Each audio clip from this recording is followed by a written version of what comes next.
Shalom, and welcome to my channel.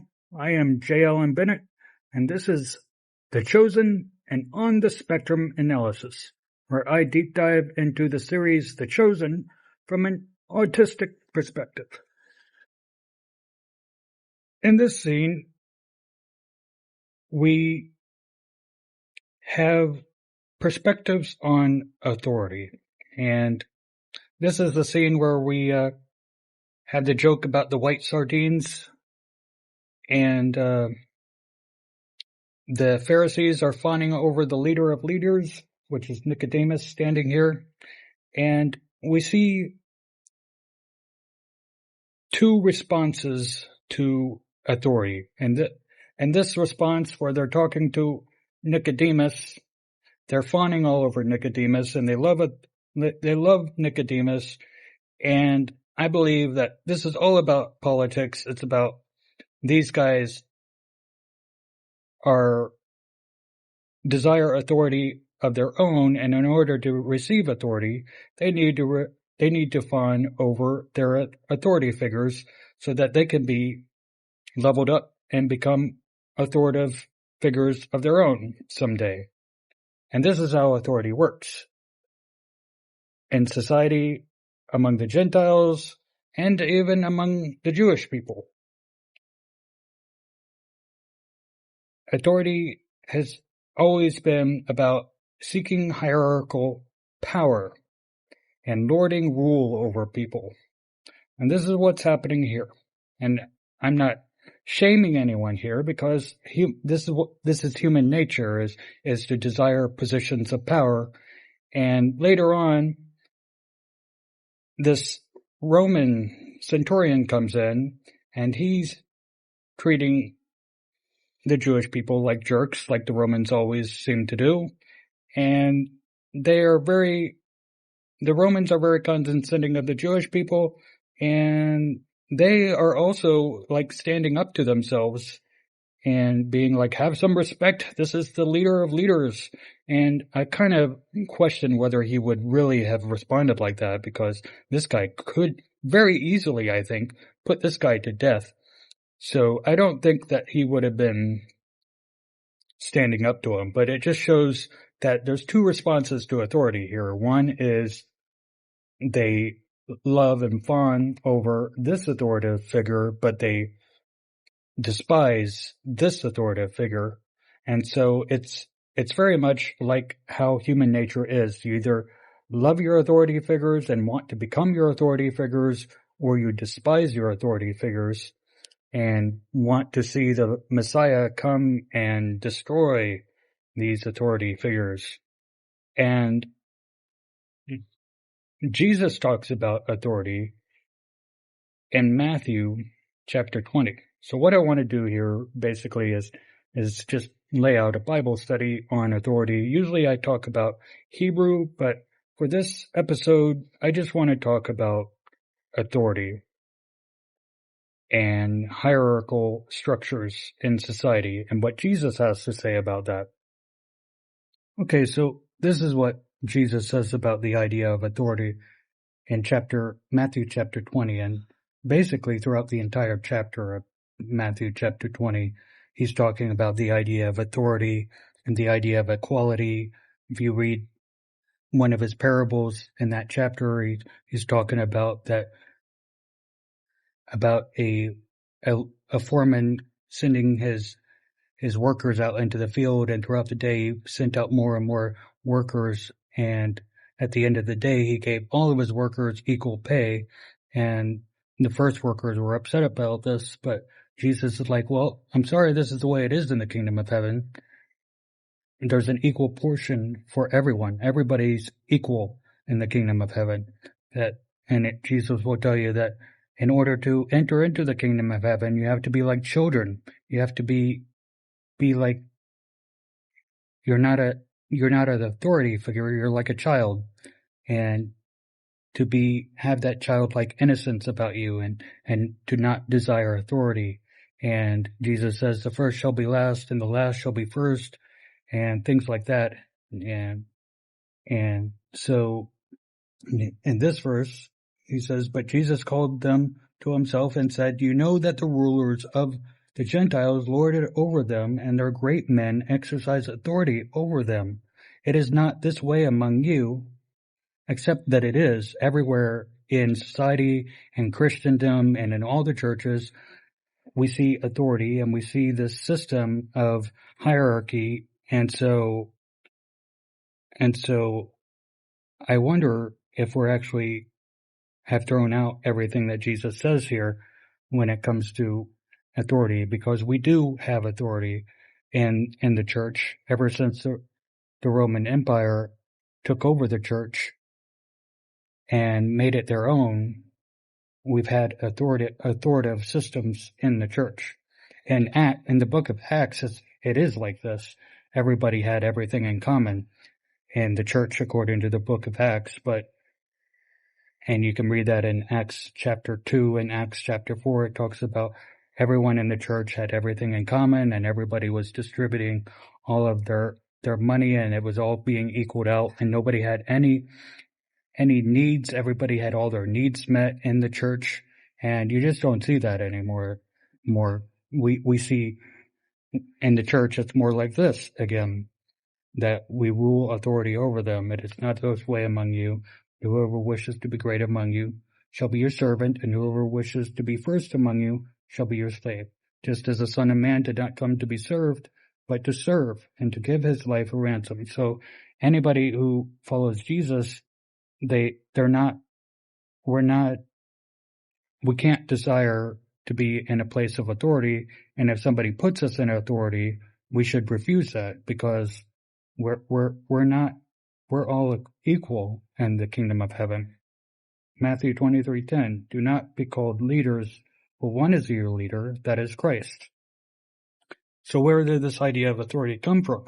It came from Genesis 3:16, and we do see the idea of authority in the Hebrew Bible and in the Jewish system. So when Jesus is saying, but it is not this way among you, for a long time, it has been like that in Israel, and it has been like that among them, but Jesus is setting up a new system here.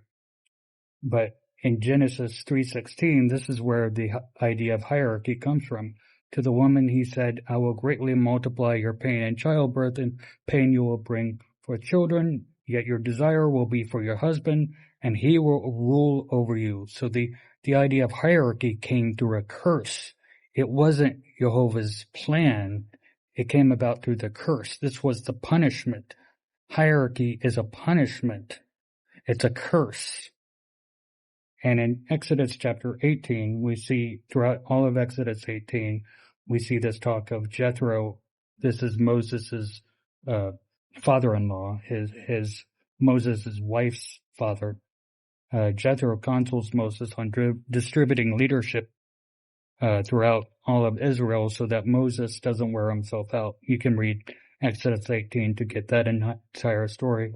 And in 1 Samuel 8:4-9, we see what Jehovah thinks about human beings having authority over them. In 1 Samuel 8:4-9, then all the elders of Israel gathered together and came to Samuel at Ramah, and they said to him, Behold, you have grown old, and your sons do not walk in your ways. Now appoint a king for us to judge us like all the nations. But the thing was displeasing in the sight of Samuel when they said, Give us a king to judge us. And Samuel prayed to Jehovah, because that word is not Lord, it's Jehovah, the name. Jehovah said to Samuel, Listen to the voice of the people in regard to all that they say to you, for they have not rejected you, but they have rejected me. See, by seeking after a king or a politician or a leader, we're not rejecting any prophet or man. What we're doing is rejecting Jehovah. But Jehovah is like, you know what? Just give it to them. But they have rejected me from being king over them, like all the deeds which they have done since the day that I brought them up out of Egypt, even to this day, in that they have forsaken me and served other gods. So they are doing to you also. Now then, listen to their voice, however, you shall solemnly warn them and tell them of the procedure of the king who will reign over them. So having this, we asked for it. We asked for human authority. Now Jehovah is giving it to us. And it's like, this is what you asked for. So don't complain when you have these authority figures that are you're angry with because you asked for this. You voted for this guy. You asked for this power. So don't complain. So again, in Genesis 3:16, the reason we have this is because of the curse. To the woman he said, I will greatly multiply your pain in childbirth. In pain you will bring forth children, yet your desire will be for your husband, and he will rule over you. This was a curse. This isn't how it's supposed to be. Men are not supposed to rule over anyone. Not women. Women are not supposed to rule over men. Men are not supposed to rule over women. This was a curse. But in Galatians 3:13, we see Christ redeemed us from the curse of the law, having become a curse for us. For it is written, cursed is everyone who hangs on a tree. So this idea of authority, that man should rule over a woman, this is a curse. And that curse has been broken. Even that curse has been broken. We don't walk in that anymore because everything is new, so it's not just a curse, not just the law of Moses, not just the law from the law of Moses that he's talking about. He's talking about all of the curse from the beginning, because therefore, if anyone is in Christ, he is a new creature. The old things have passed away. Behold, new things have come. So we've been made new from the very beginning, from the Garden of Eden, before that curse was put on Adam and Eve. That is how new we are. There is neither Jew nor Greek, there is neither slave nor free man, there is neither male nor female, for you are all one in Christ Jesus. So we're all one. There is no power structures anymore in the church. And yet there is. We see it all over the church. For some reason. We as human beings, we love the idea of authority. We don't want to get rid of that idea. We don't like the idea of equality. But this is Jesus' way. Equality is what the kingdom of heaven is about. But we refuse that. We like our authority. We like having people to rule over us for some reason, even though Jesus tells us, no, don't do that. So a rule in which there is no distinction between Greek and Jew, circumcised and uncircumcised, barbarian, Scythian, slave and free man. But Christ is all and in all. So Christ is all. So we're in an equal position now. We've gone back to Genesis, pre-Genesis 3:16, pre-fall. We are all equal now.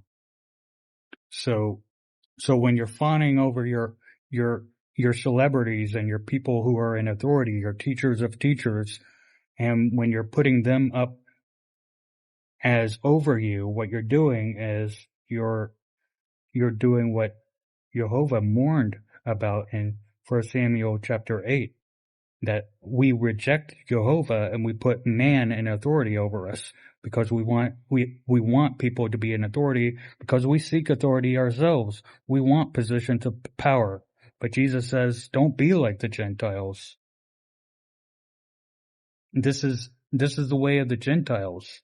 Jesus said, you know that the rulers of the Gentiles lord it over them, and their great men exercise authority over them, except that that's how we still have it in our society. We've not given up this system that Jesus said this is a Gentile way. It's not the way of the kingdom of heaven. In the kingdom of heaven, everyone has an equal portion. So where is that? Where is that we don't see that in society anywhere. Everybody wants to have this hierarchical system of rulership. So I don't know where the real church is anymore, because the Book of Acts church doesn't exist anymore.